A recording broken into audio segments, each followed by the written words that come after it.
different, occasion based on these so-called false flags and excuses.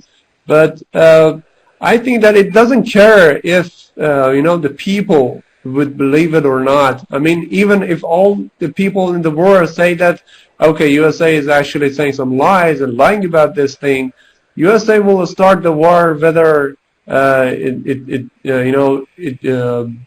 somehow seemed to be possible.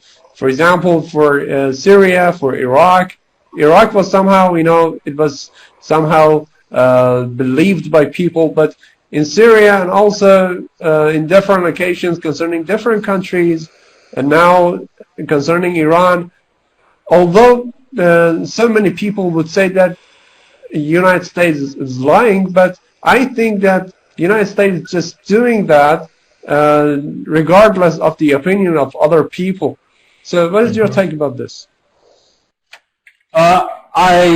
First of all, I absolutely agree with you. I think that, especially in the West, let's say there is a part of society which is informed well enough to understand that, of course, all of this is propaganda, that this are completely stupid lies which are presented to us.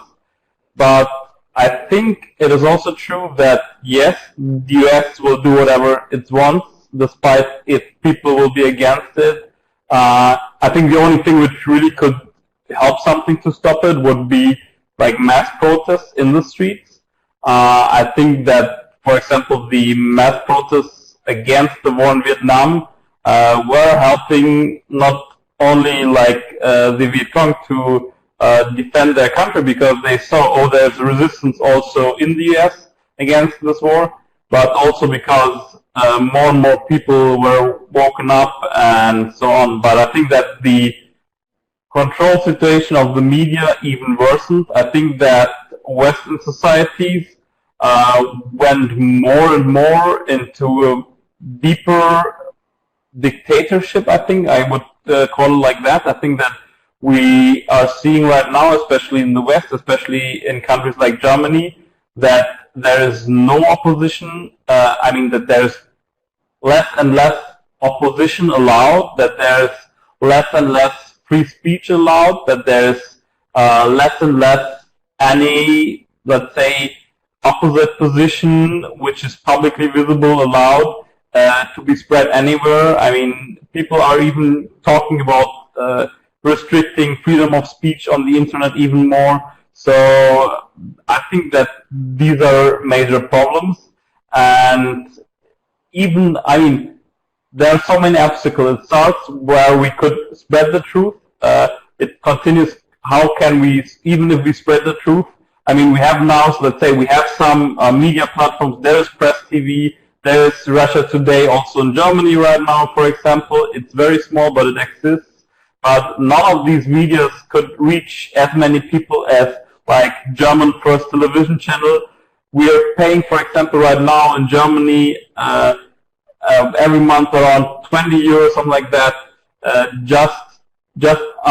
Every single citizen is paying this amount of money just to the official propaganda channels of our government, and it's we must pay it. There's no way around it. And with this amount of money, of course, if you are charging every single citizen of the country with 20 euros per month, then you can produce the best propaganda which even governments just have dreamed of. So, yes, and it even continues until there that even if there are a lot of people against it, it doesn't necessarily mean, or if a lot of people understand what is going on, it doesn't necessarily mean that these events could be stopped.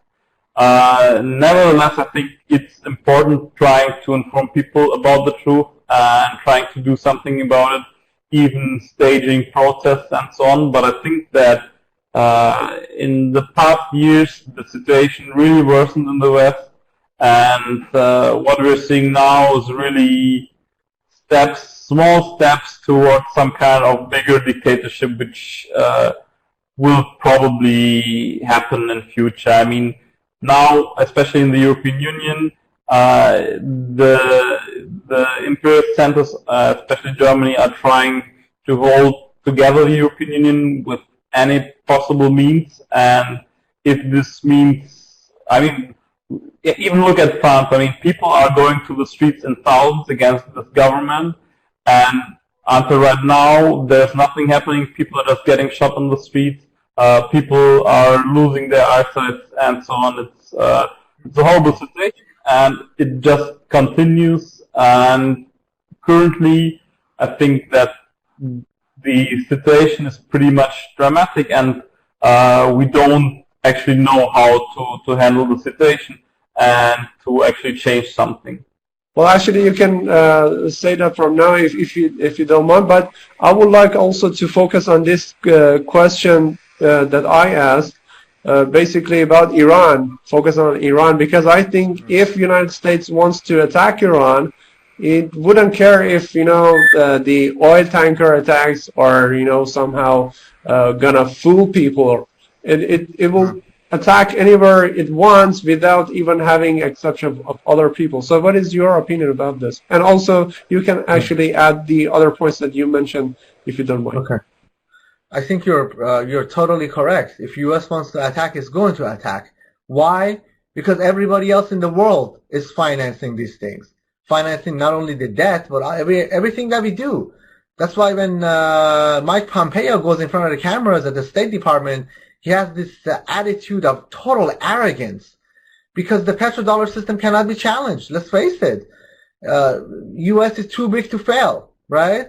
There's a saying that if U.S. catches a cold, the rest of the world will have a pneumonia, right? So this is a very horrible system that's been going on for a long time.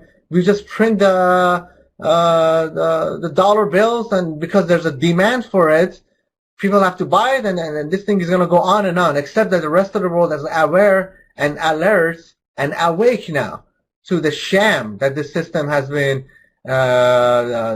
taken advantage of. And we can go back to 1971 when President Nixon actually took us from the gold standard and put us into the petrodollar system to finance Vietnam War. Most people don't know how that war was financed. It wasn't just drugs. It was also just printing currency, right? So this is very, very important as far as what's going to happen in the future. Like I said, I don't believe the Iranians are that, and excuse me for using this phrase, I don't think the Iranians are stupid to have done what took place. Iran is under the global magnifying glass.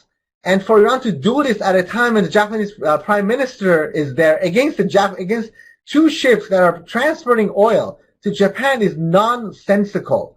Who's benefiting from this? In Latin, we just have these two words, quo bono.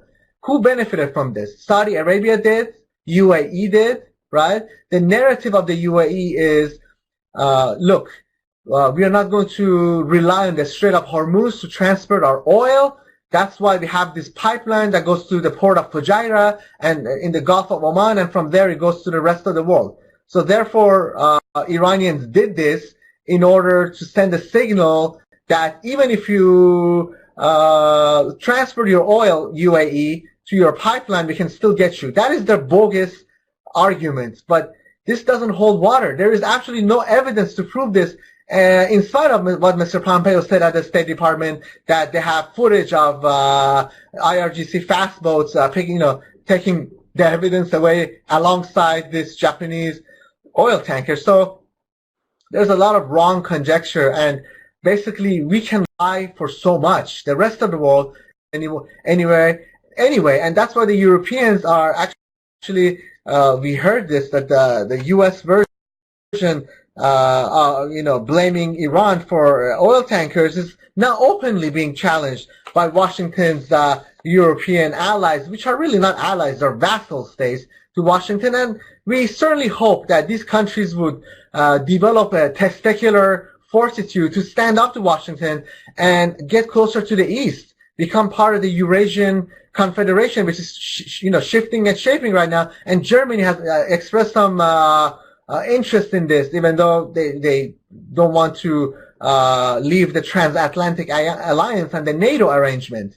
So they're playing both sides of the fence. But most people don't realize this, Ali, that and I certainly want to say this to the Iranian audience, because people in Iran have been so demoralized, some people, I shouldn't say all, because of these Trump's draconian measures and sanctions. And of course, there are many that are not traumatized. They believe Trump was the best gift Iran could have had because he's so belligerent. But people need to know that according to the U.S.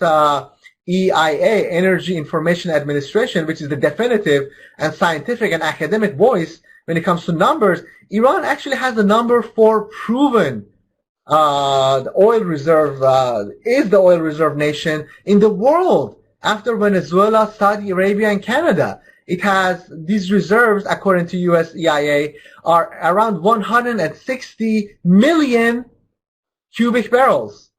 Iran is also the number 5 oil producer in the world after US, China, Saudi Arabia.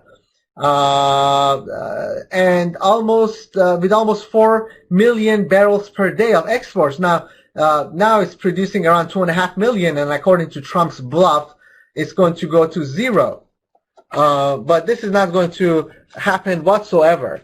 And let's not forget that Iran is also the number 4 producer of natural gas. Natural gas is very, very important. It's a transition fossil fuel from dirty oil into clean energy, hopefully, in the decades to come. Number 4 producer of natural gas after US, Russia, and Qatar. So, like I said, with China, I like to see more proactive measures by China. I've said this on Chinese television, CCTV, or as they're called here in the United States, CGTN, China Global TV network, that China is not being a good partner to Iran. Its behavior is not one of an ally. China is exploiting Iran at a time like this, and this has happened before. There's precedent for this, that whenever Iran was vulnerable, the Chinese used that vulnerability to buy the Iranian oil much below the market price. Several weeks ago, we had this incident of an Iranian oil tanker being anchored outside of the port Dalian in the China Sea, North China Sea, and the Chinese were just using that, and it was actually had 1 million barrels of oil in it. It was transporting 1 million barrels of oil, Iranian oil tanker, and the Chinese waited and waited until the Iranians would reduce the price, either there or at the high sea, where the oil would be transported from an Iranian oil tanker into Chinese oil tanker. This is not the behavior of an ally. The Chinese are exploiting the Iranians.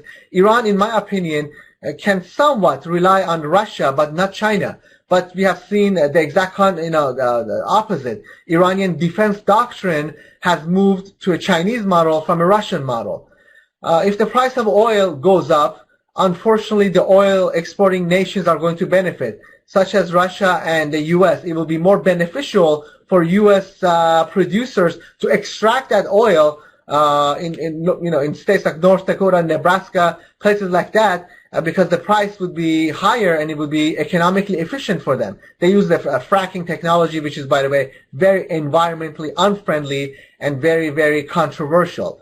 So, at a time like this, every time Iran had its back against the wall, the Iranians developed self-efficiency, going back to the Saddam Hussein imposed war. I don't call it Iran-Iraq war. It was the Saddam Hussein imposed war. Thanks to Washington for all its miscalculations, Iran and Iraq are allies.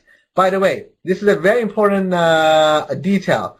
Saudi Arabia is absolutely petrified of Iran because Iran has the support and the sponsorship of Hashd al-Shabai in Iraq. So with the signal, Hashd al-Shabai could go across the border and do all sorts of things to Saudi Arabia if Saudi Arabia is stupid enough to attack Iran. And of course the Yemeni Houthis, which have been very efficient in their attacks against UAE and Saudi Arabia, which are two nations in the GCC, Gulf Cooperation countries, which have been bombarding the street feathery bejesus out of Yemen, resulting in an absolute humanitarian disaster. Having said that, Iran would have never allowed the Houthis to attack these two Japanese ships, because this would run contrary to every national interest of Iran. So these are issues that we are dealing with.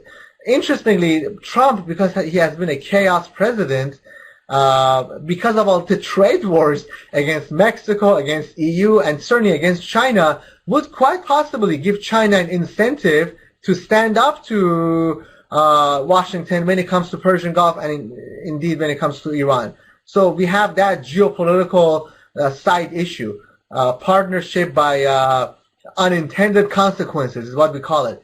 In international relations, there are three major concepts: national interest, mutual interest, and leverage.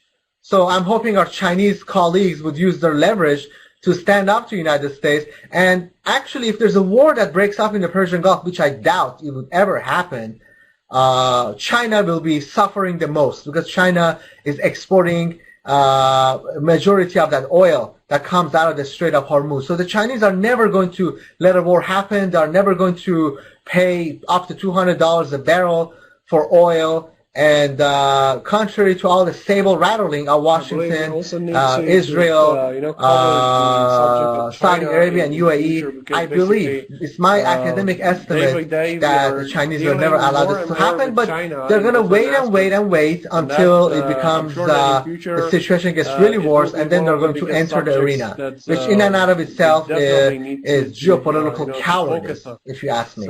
One last thing. China was the biggest ally. China and Russia were the biggest ally of Vietnam during Washington's war in Vietnam. And again, we have to be careful. It was not the Vietnam War. Linguistics is very important. It was Washington's war in Vietnam. It was not the Iran-Iraq war. It was Saddam Hussein. We cannot even say Iraqi imposed. It was a Saddam Hussein Ba'athist war against Iran. Going back to Vietnam, we murdered about 3.5 million innocent Vietnamese during our war against Vietnam. Every American child knows the 58,000 casualty when it comes to U.S. Military personnel. But that what happened in the August of 1964, which started the war in Vietnam, the so-called Gulf of Tonkin incident, another huge false flag operation that we were engaged in. To start that horrible conflict, those days are gone and buried. Back then, it took 20 years for a brave author to come out and write a book for people to become awake and alert. Nowadays, within hours, we have journalists, legitimate journalists and experts, not conspiracy theorists, academic and journalists, being on top of a story like this one, the incident in the Gulf of Oman, basically dispelling the lies and spreading the truth. So they can get away with so much lies these days. Whereas back then, they hypnotized people. I'm not saying their media, the CNN and Fox News and MSNBC, I'm not saying these MSM, we call them, mainstream media, are not effective. Yes, they're still trying to manufacture consent to go to war. CNN actually was created a few years before the first Gulf War against Iraq. Right? I am hypothesizing that CNN's creation was solely for the purpose of covering that war. And we all know what CNN did with that. CNN was the only 24/7 news outlet back then covering this war. So the U.S. media and the rest of them, Deutsche Welle and France 24 and BBC and all these other English-speaking 24/7 news channels, they're all propagandists for warmongers, for weapons of mass destruction manufacturers. That's what they do. So, and there's never been a time in American history where more and more Americans were not watching mainstream media, but we cannot underestimate them. Iran needs to polish its image around the world. I'm not going to go into detail because it's very, very controversial, but they can do a lot into polishing their image, because we are living in an age of info war, media wars. And Iran has Press TV. I'm a regular contributor to Press TV. And Iran has the Press TV UK. Iran has all sorts of there's a Spanish channel, the 24/7 news channel by Iran. The name Hispan TV is what it is. It's literally in the same building as Press TV. I've been there several times. And these are the voices of rationality and reason, in my opinion. We have RT. We have Venezuela's Telesur. These are all in English, of course, and we're no longer under the tyranny of certain news channels. So Iran is sending its voice out there, and we need to see more of this. The governments of the world, Ali, are extremely, extremely well informed.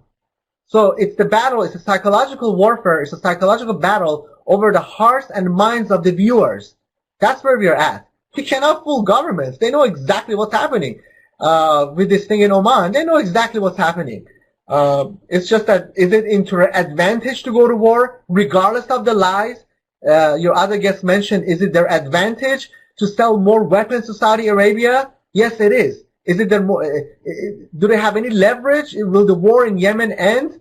Probably not, because they're selling wars to all these GCC countries, and they're making a whole lot of money. Spain was selling weapons to Saudi Arabia. Everybody in Europe is doing that. Germany was a major culprit in not only selling weapons to Saddam Hussein during the 1988 Iran-Iraq war, but it sold chemical weapons to Iraq, which they gladly used against Iranian soldiers and Iranian civilians and his own Kurdish population in the north. So as long as that incentive is there, these wars are not going to end. But I end this on a positive note. Nancy Pelosi, a couple of days ago, the Speaker of the House, our House of Representatives here in the United States, announced that Trump's weapon sales of $110 billion, making Saudi Arabia the number 3 spender on defense after U.S. and China. Mrs. Pelosi stated that they're not going to let that deal go through. Right? Mr. Trump's first foreign visit was to Saudi Arabia in order to create more animosity between them and Iran, then to Israel. During that meeting, they signed a contract for $110 billion of American armament for over 10 years. So now we're seeing Mrs. Nancy Pelosi, our Speaker of the House, saying this is not going to go through. We're not going to pass this through. And this is, in my opinion, and I'm not a fan of Mrs. Pelosi whatsoever, but I think this was a wonderful signal to those who love peace and tranquility and security around the world, and basically to contain this lunatic that we have in the White House. We never thought that it was going to get worse than George W. Bush, and look at what happened. Mr. Trump got into office. We have this horrible electoral process. It's called the Electoral College. Mrs. Clinton, I'm not a fan of her. I never was. She had 3 million votes more, and yet because of our antiquated electoral college system, Mr. Trump was installed into office. My hope is this man would be kicked out in a year and a half from the White House. However, I have a bad feeling he's going to be reelected.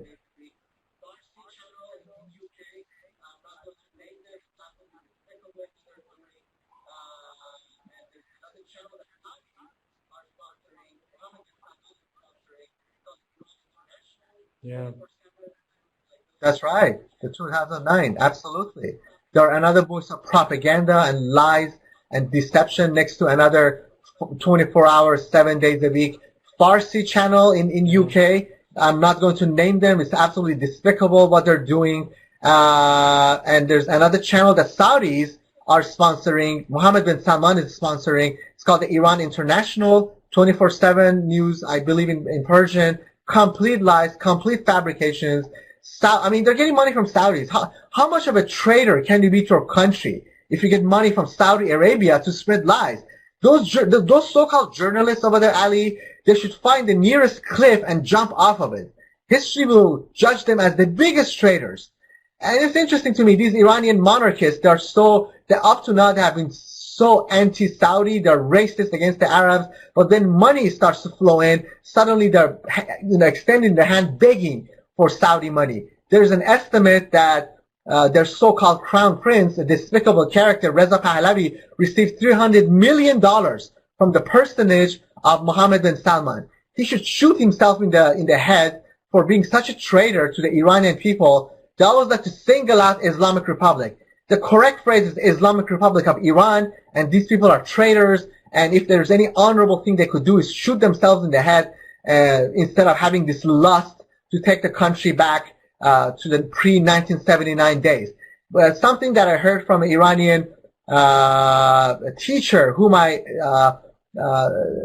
respect tremendously, Mr. Raifipur. He said something very interesting around the 40th celebration of the revolution by saying that Iran is not a country that would eat its own vomit. Iran vomited the monarchists in 1979, and Iran will never take them back. And no matter how much pandering Mr. Trump's administration will give to these monarchists, these antiquated, I call them fossils, monarchists, and terrorists like the MKO in France, which France should be ashamed of itself. No matter how much pandering they would do, Mr. Bolton or Mr. Giuliani or Mr. Pompeo, Mr. Newt Gingrich, no matter how much pandering they would do to the MKO, they will never gain power in Iran. They're responsible for 17,000 terrorists, the murders in Iran. This is the figure published by an organization called ADVT, which I'm a part of. It's the only UN recognized NGO in Iran, Association in Defense of Victims of Terrorism, ADVT, and that figure is backed up and verified, and it's agreed on by the UN. And most of these murders were done by MKO terrorist groups. So they're living in an illusion, thinking that these people would come back to Iran and take over the Islamic Republic. I think with Mr. Trump in office, the Iranian people are invigorated. With Mr. Trump in office and the way he illegally reneged from the JCPOA, even our liberal colleagues in Iran have reevaluated their positions. I don't think the Iranian nation, in spite of all the horrible draconian economic sanctions, when you do this to the Iranians, and those who don't know the Iranians' history, and may I say, Iran does not have a stabilization for the past 2,500 years. Iran has a stabilization by the definition of the word, people living in cities, going back to 7,000 years. And these people don't understand the civilization of Iranians. Every time you push the Iranians, they're going to push back. They're going to unite like nothing before. So this is what's going to happen. I believe Iran's best days are ahead of it. Washington has been exposed. Iran has done the global community a great favor by truly exposing Washington. Everybody in Iran knew the nature of Washington's policy for the past 4 years. And I would add, maybe not the past 4 years, perhaps since 1953 when Washington toppled Iranian Prime Minister Mossadegh. Iranians have known since then, but in the past 4 years that you guys had a revolution, Iranians knew. Now the entire global community is waking up, finally, and seeing Washington for what it is. I certainly hope this president will be the last president of this country. I don't speak ill against my country. I've lived here for 36 years. The United States may quite possibly come apart. I live in California. We by ourselves are the 6th largest economy on earth. It would be to our advantage for U.S. to fall apart and we become an independent country. I don't want anything bad for my country, but Washington no longer represents us. The popularity figures of U.S. Congress are between 12 to 14%. It's the all-time low. We hate the people that are so-called so-called representing us. They don't represent us. They represent Hollywood, the media, mainstream media. They represent the military-industrial complex. They represent the international banking system, and we all know who controls them. They no longer represent the American people, and we have tremendous contempt for them. The reason Mr. Trump got into office is he was speaking the language of the people, the regular average Joe, right? That's why he got elected, or shall we say installed by the electoral college system. But he has been exposed, and hopefully, the Democrats will bring in a useful candidate. The liberals, really, I have to say this, Ali, are notorious for nominating candidates that are basically useless. I think you know what I'm talking about when it comes to Iran in 2009. But look at who they nominated, Hillary Clinton. They are notorious for nominating the candidates that will lose. We certainly hope they would take a shift from that direction and would nominate the candidates who can defeat Mr. Trump. Nominating Joe Biden would be a disaster, in my opinion. There are so many other voices of peace and rationality and reason, and there's like 19 or 20 Democratic candidates as of now that would quite possibly defeat Mr. Trump. So we certainly hope that those voices within the Democratic Party structure would listen to us. In case